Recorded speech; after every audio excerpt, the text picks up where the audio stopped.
Usually when an NFL team bottoms out, that usually means that there are going to be some full-scale changes afterwards. Sometimes that means the general manager gets fired, or the head coach gets fired, or if the season was that terrible, both GM and head coach gets fired. And after that, the teams are now searching for a new GM and head coach who will be on the same page going forward when leading a new team. You know, what functional franchises do. But the Jaguars don't believe in such things as logic. And that has been made very clear given how the head coach search has been going for them. So after the Jags went 4-13 this season, it was a no-brainer that Doug Peterson was getting fired. But for some reason, Jaguars owner Shahid Khan made the interesting decision to retain Trent Baalke, even though it made sense to let Baalke go with Peterson. Khan said it would be suicide to do a complete organizational overhaul. Well, it looks like the real suicide was keeping Trent Baalke. The top coaching candidate in this year's hiring cycle was Lions OC Ben Johnson. The Jags were interested in him, but Johnson ended up with the Chicago Bears because the setup in Jacksonville wasn't in line with what he was looking for, which makes sense because no head coaching candidate would want to work for Trent Baalke, and the nail in the coffin was Bucs OC Liam Cohen, who decided to stay in Tampa Bay, and after that happened, Trent Baalke pretty much had to go. The Jaguars have completely botched their head coaching search, all because they kept Baalke. And I am shocked that the Jags are shocked that no one wants to work with Trent Baalke. Keep in mind, this is the same guy who infamously chased Jim Harbaugh out of San Francisco, even though under Harbaugh, the Niners had 3 straight NFC title game appearances and a Super Bowl appearance, and after going 8-8 in 2014, he was fired all because he wasn't a yes man. And after that, he hired 2 back-to-back one-and-done coaches before he too was fired as well. Trent Baalke's time as GM of the Jags include drafting Trevor Lawrence, questionable drafting of Trayvon Walker over Aiden Hutchinson,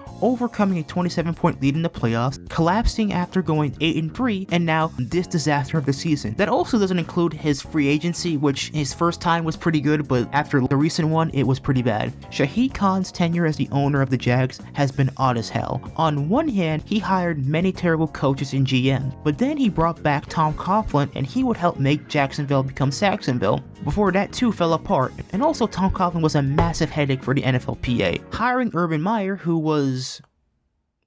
and promoting Trent Baalke to GM, which is now the reason why many candidates are choosing not to go to Jacksonville. Oh yeah, and also that time an employee stole a bunch of money from them. That happened as well. That was insane. Yeah, the Jags are pretty much a mess right now, and if you have a family member or friend that's a Jags fan, please give them a hug, because they desperately need it right now.